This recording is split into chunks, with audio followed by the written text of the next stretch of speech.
Hi, everybody. Welcome to Saturday Spotlight this week.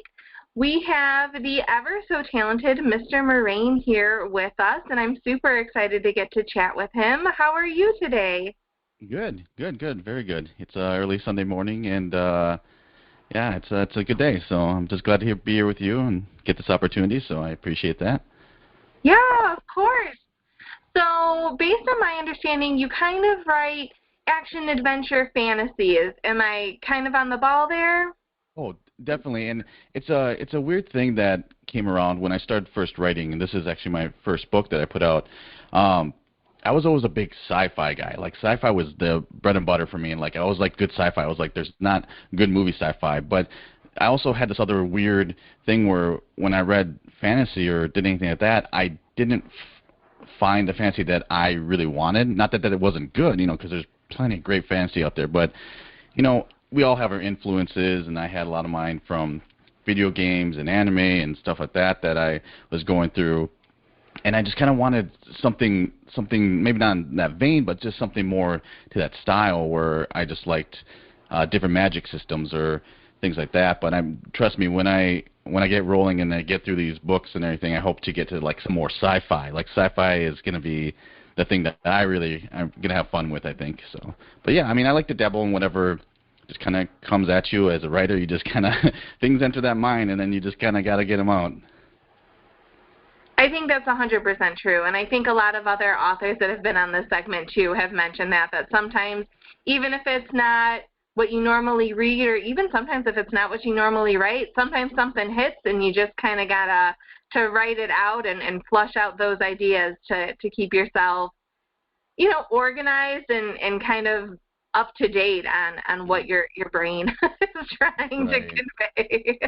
And that's the other trick, right? Staying organized and trying to figure out where this is all going. And like I've always loved, just good stories and that stuff. And who doesn't? You've seen enough things or enough things where if the story doesn't kind of go along where you want it to, I don't want to say you feel like defeated or you feel like let down, but that's the most important part. So it's just like I've always just had these ideas running through my brain, and then just like, what am I doing keeping them stuck up here? Let's get them out there and see, like, and I've honestly never written anything before, but I really truly believe that it's not something like you like that no one can't do. Like you just gotta want to do. You gotta be a little bit fearless, right? You just gotta get it out there because I know that people are gonna judge what I do and critique what I do, and that's fair. And everybody's got their opinion about what they want. I just hope that somewhere along the line that people really like what I write and follow these characters and love these characters as much as I have, and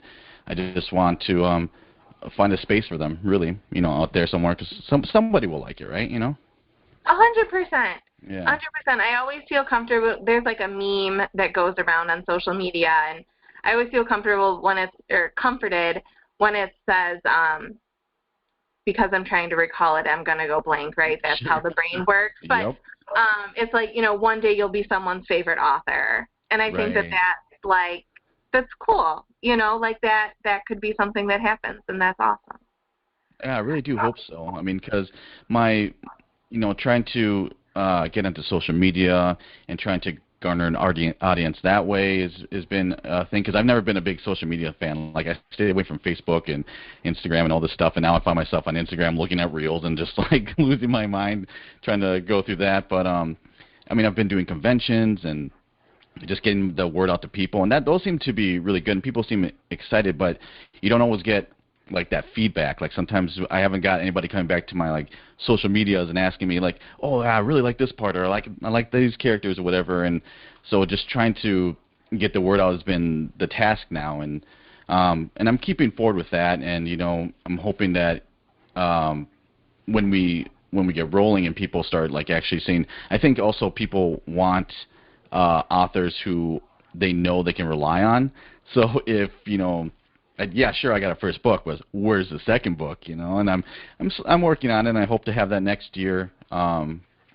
First one as I don't know if you said, but the first one's called The Sun, and it revolves around one of the main characters, Kamani, and everything, and his upbringing and how he's been, as the synopsis says, like he's been brought into like an Amazonian type tribe where he's the only male, and his whole venture through that has been like documented that way, and how people treat him differently, and how he knows he's special but he doesn't know why, and people just treat him differently and stuff like that.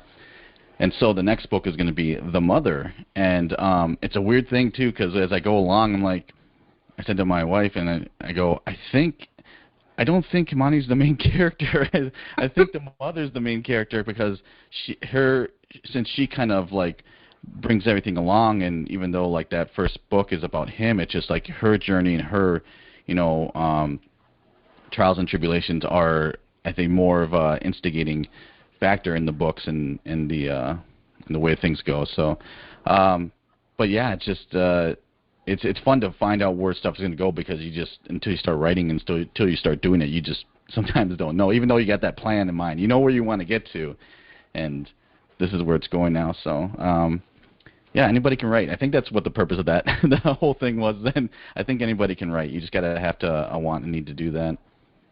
Yeah, and a passion, right? I think for a lot of people, certainly a lot of authors that I've met through the Saturday Spotlight segment, writing is something that they did because it was their passion. It's something that they either felt that they really had a story to tell, or something to get out, or, they wanted to create something that they couldn't find. There's a lot of different reasons for it to become a passion, but a lot of that, I feel like a lot of authors do this as a passion project. It's not for the money, right? It's Sure. because this is what you want to do, this is what you want to create, this is what matters to you. Right. And I mean, we'd all love it too if we could do this as a living, because I've got a normal 9-to-5 job, work that every day, come home, right, or write on lunch and all that stuff.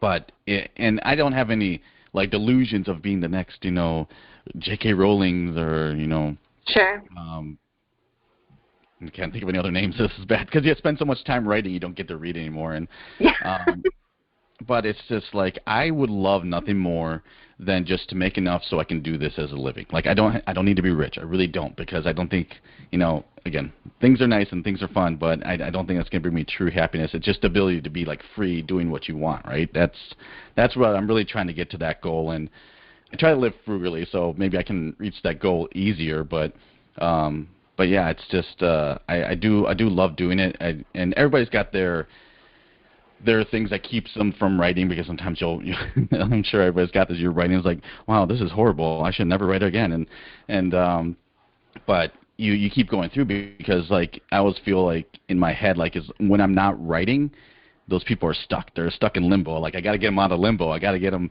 doing their things and getting to where they need to go. And but yeah, so writing's been it's been a really fun thing. It's been a challenge, again, because I haven't done it before. But you find your way through it. You find the things that work. You find ways to enjoy that process and everything. So yeah, I've really been enjoying it. That's awesome. Do you have any tips for other authors who are stuck in that limbo that you mentioned, that either you get down on yourself because you read something and you're like, why am I even writing? Like, that sounds horrible. Or even just writer's block. Any tips, any tricks that you use that can help maybe someone else? So I think I've been a little bit blessed with not having writer's block too much. I mean, everybody runs into these little like stumbling things, but you kind of just I always start with the end of a story. Like, I need to know where I'm going, and like, because also, like, when I was talking before, like, if I don't have that payoff, I feel like, again, I don't want to say I wasted my time, but it's like you got to have a let go, or something that finishes it off, or at least makes you feel like everything's gonna be okay, or what have you. But one of the biggest things, like, I always had trouble with allocating time just to write. So I would do things where, and I don't remember where I found this, but you can just, it's like a focus time where you can focus for a while and then force yourself to take a break. Like, don't make yourself just try to power through. It's like, because I've tried to do this too, where I'm going to write all day and everything, and this is going to be great. I'm going to get like 6 chapters done and everything, and then you burn out after like an hour or two, and it's just, then you feel defeated, right? So I used to, honestly, I don't know if you can see them. I got some Legos down here, but I'm a big proponent of Legos, and I will literally like half an hour, and then stop and do Legos for like 5 or 10 minutes, and then come back. And even when you distract your body with something to do, your mind kind of has time to rest or time to think and do stuff. So I'll be putting Legos together, which it's something easy. It's directing me. It's like I don't have to think about what I'm doing. And then as I'm doing that, I'll kind of think about what I was writing. It's like, and as soon as I get back to writing, I'm like down on the page and I'm getting stuff done. So for me, it's just like making myself take breaks and knowing it's okay to do that, you know, and you don't have to force yourself to like power through everything, you know. There's steps. There's, you know, a journey to it all. So that's a big thing that I definitely did. And to your point too about like, it's okay to write bad. Like, you know, it's okay to just, you know, word vomit onto the page and get that stuff out. And I know we're all our worst critiques, you know, and we want to know, don't spend your time like making sure that line is perfect. Just make sure you get the information down. And I have a bad habit of, when I'm writing and I have everything broken in chapters, I'll like write something and then I'll remember something. I was like, oh, I got to go back up here and write that up real quick, or just leave myself a note. And then I have to make myself go back to what I was doing and not get focused on that part. So it's just little things you figure out, just because the second book came out a lot faster than the first one. It took me like 3-4 years just to get the first book. And then now this one's probably a year and a half, I think, is what, maybe 2 years on that one. But it's going to be done. So soon. That's so exciting. Yeah. So I know you said next year, so it's 2024, right? That's the hope for the mother to come out. Yes. That's awesome. So, and then the first book, it's the Never Told series.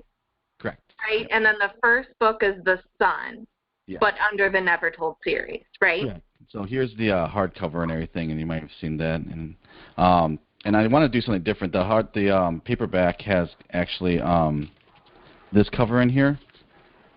Let's see, get that. That's the cover of the paperback. And the hardcover was just a little bit more special because I wanted to do something with it that has like more pictures and stuff like that in it to give you a little bit better idea. So the story's the same in both the books and everything. The hardcover just gives you obviously a hardcover with a nice little cover and just some of the pictures just to kind of immerse you a little bit in there too. So. And the one thing about the Never Told series too is that one of the things I really want to do with this series is that I got my main story, I got my ideas of what I want to do, but in the long run, I would love nothing more than to just actually open this world up to other people to write in. Like, because again, I have my ideas, I have my stuff like that I want to do, but I know other people can write in it. I know other people have like good ideas and that are. I will admit this: there are better writers out there, and I know there are. And I want to fill this world up with more stuff, like, because there's other stories that I'd love to see in there, but I also want to move forward doing other things too, you know. But I can trust that to other people, and like some of the things I'll show you this too. I just found this in the hardcover. Some of the things I have is these are some of the monsters that they called Valkus in my story, and I had somebody commissioned to do some of these. And this kind of like world building, I really enjoy. Like I really in just kind of setting the place, the setting for people to play around with. And I even had somebody, because we give these away at conventions, and somebody took one of these, like, oh yeah, I really want these. I'm going to use this in my D&D campaign. I'm like, yeah, heck yeah, more power to you. And so, and as we slowly go along, I just want to I want to see how big we can make this world. I really want to see, like I said, I feel like I've got good ideas. And I just want to see what other people can do with that. That's awesome. Yeah. Well, I think a lot of the viewers can look forward to the new release in 2024. If they want to find more information about that, or they want to read more about those, you know, the beasts for their D&D campaigns, which, by the way, I'm a super big fan of. We play every week, and I totally see how those would work into that. If they want more information like that, where can they find you online or on social media? Sure. I'm at X now. It's not Twitter anymore. Instagram, Facebook, all at Mr. Moraine, and that's spelled out Mr. Mister, and then my last name Moraine, Moraine. You should, if you search that, you'll probably find all my social medias. The publisher is called Lovely Woods. .co, not .com, because the .com was taken. So you can find it there. There's actually on the website you can read the first 3 chapters of any of the stories there. There's also an audiobook too, and the audiobook is something that me and my wife did together, and that was a lot of fun. And the first book had a lot of female characters in it, so I did a lot of females, but I was like, I gotta get someone else in here because I can't keep making all these different voices for people, and that was a lot of fun. And it's a little bit more of a dramatic reading, and you get a little feeling for the characters, and you can impress your friends by knowing how to correctly say the names, which is also nice, you know. But yeah, but Mr. Moraine at social media, as you can find me. Please come on, talk to me about it if you read it. If you have any questions, you know, I'd love to just talk to people about it and get the word out. Awesome. Well, thank you so much for being here today. I really appreciated meeting you and listening to your story. I know even on Amazon, I think some of the pictures of, you know, those illustrations that you've done and commissioned are on there too, and they're absolutely gorgeous. So I highly recommend anyone watching or listening to check those out because they're really, really, really well done. They're very pretty. Sure. Thank you very much. I appreciate this. No problem. All right. Until next week, everybody. We'll see you then. Thanks so much for stopping by. Take care. See ya.